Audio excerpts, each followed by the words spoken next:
Okay, hello. I'm going to read you this so I don't get in trouble, because my viper tongue is faster than my brain, you know. Okay. I put my own life on the internet before the word blog was invented. I was a diarist or just a woman writer on the net. For me, reading a book was more difficult than writing a book, and a blog was more efficient than a paper. It was more hardcore. Back in the 90s, during the darkest moments of the Milosevic regime, every freedom of expression was suffocated by blaring nationalist propaganda. The dissident founders of the legendary B92 radio, driven to the bold desperation, decided that the line of work would be hardcore nonsense. If you are puzzled and baffled by hardcore nonsense, then you understand the strategy. During the 90s, I started writing my diary, The Diary of a Political Idiot. Our only independent media were tiny underground newspapers and a student radio that later became B92. But I had a laptop, a Toshiba PC, God bless it. I called him Jasmina Tesanovic. He was black and gay. That should let you understand the nature of our relationship. Now, Mr. Tesanovic had a very short battery life, but extremely convenient weight and connectivity to all sorts of ground lines and local servers. He had been smuggled into Serbia by an activist of the Women in Black network, which I'm part of. Toshiba was placed in my hands, and my responsibility was to write for the net. Every day, even twice a day, I would write my notes and stories and impressions about Serbia, where the famous writers were either silent or writing nationalist trash. I wrote about the reality on the ground, about people starved of books, music, information, medicines, and food, people under exterior sanctions and inner isolation. People were gradually turned into idiots, soldiers, and casualties. When the bombing started, things got hairy. NATO was unhelpful for us electronic activists because targeted electricity and also phones. Local internet servers were blown to pieces. But then B92 was wise enough to place its web server in Holland. Even in Holland, hackers have attacked B92 repeatedly, with denial of service attacks, worms, and so forth. Mr. Jasmina Tesanovic and I survived the bombings. My writings were spread all over the internet, mostly on simple mailing lists.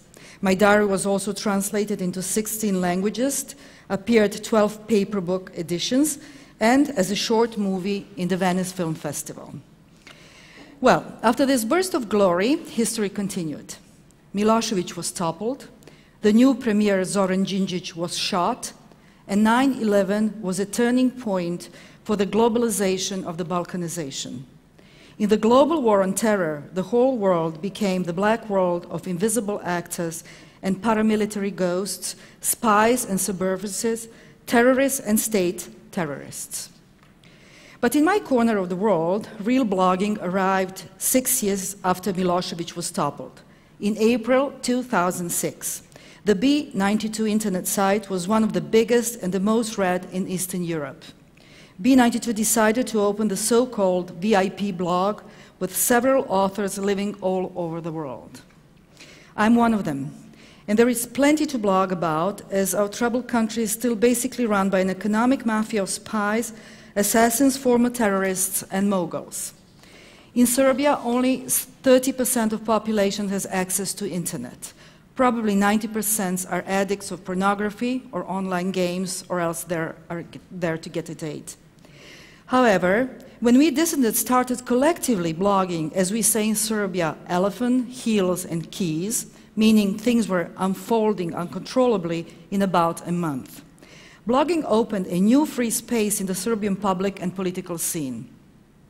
For the first time, our society became transparent. It turned out that Serbia was a country of political innocents as well as political criminals, that we had a big population of gays and not only aggressive right-wing patriots, that there were pedophiles in the church and corruption in the state. Furthermore, the virtual Serbia is globalized. B92 is widely read by the Serbian diaspora, who left Serbia to scatter all over the world. The blog also unites the ex-Yugoslav republics who still speak the same basic language, no matter how hard they pretend otherwise. After all the wars fought in the former Yugoslavia, this virtual space of dead countries, flags, languages, and people became an interactive museum. I use my virtual domain to speak about the unspeakable in official Serbia. That is, I describe the war crimes committed in our names by our government during Milosevic, with our money, our men, and our own blood. In South Africa, this was called truth and reconciliation. In the Czech Republic, it was called lustration. But in Serbia, it never occurred because the crimes were swept under the carpet. Everyone in the Hague Tribunal knew about the details, but Serbia remains in denial. As a blogger about war crimes, writing under my own name and in Serbian, I experienced an avalanche of hate mail. Generally, I just took notes of the words and war crimes defendants and published them. But the comments against me were so violent that Charlotte Bunch, the founder and executive director of the Center for Women's Global Leadership at Rutgers University, asked me to collect them for her archive on misogyny, nationalism, and sexism. Serbia is divided between those who deny the genocide in the Balkan Wars and those who want to deal with the disgrace and make a radical break with the past. The violence of the response on the blog shows the depth of that division. Whether one can face reality without screaming and panicking, this is the basic division between the modernizing Democrats in Serbia and the radical fascists. Blog B92 has some positive achievements besides the stirring of the hornet's nest called blogshed, as we call it. First, the action of the monitoring in the constitutional referendum in 2006, when the political machine of the government stole votes in the last hours. The constitution passed by fraud, which was disgraceful. But it's also a disgraceful constitution. And at least we know how the fraud was put over on us. A famous Serbian film director initiated in his blog an action for building a monument for a dead actor. This actor was killed in the street by skinheads because he resembled a gypsy. The local government built it after the massive response of the bloggers.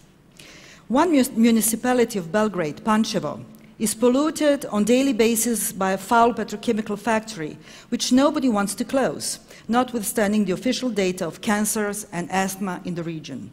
The blog became the space where citizens from Pančevo could send their alarms from the ground, although they were ignored by other media.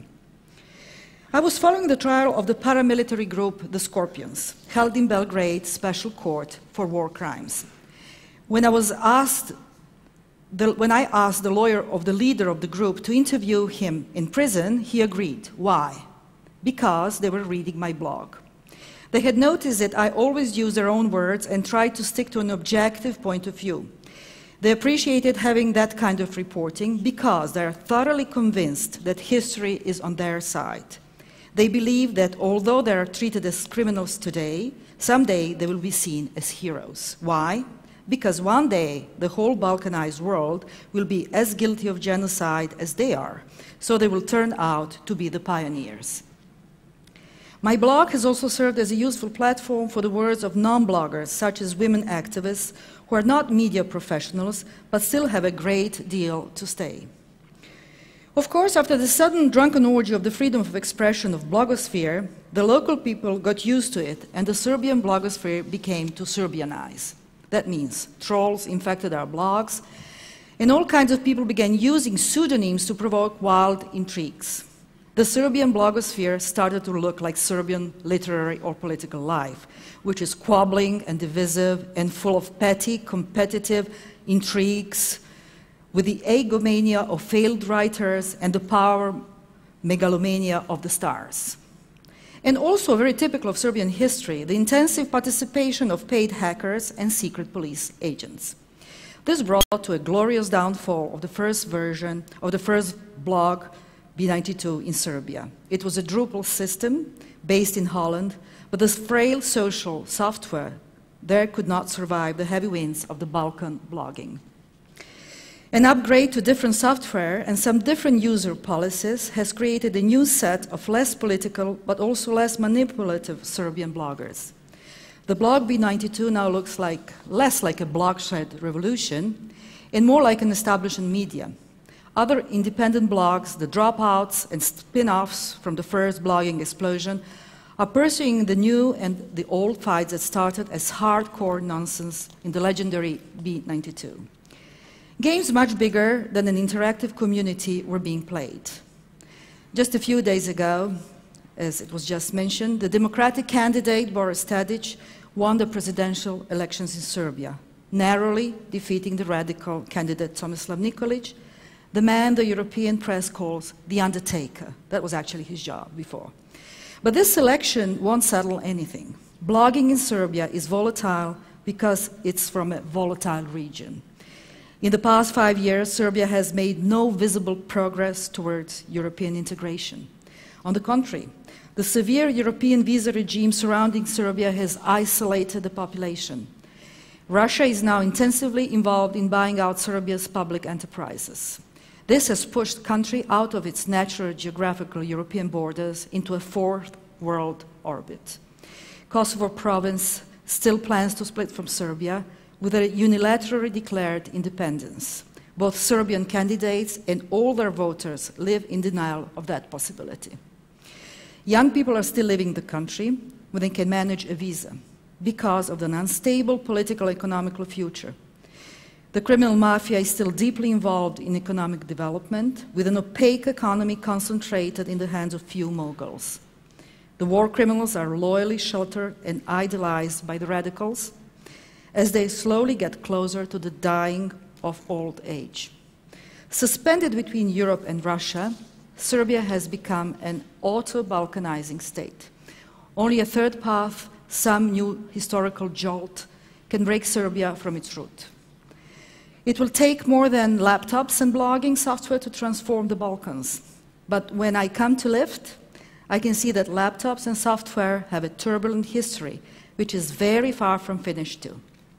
So thank you for having me here, and thank you for listening. See you in the internet.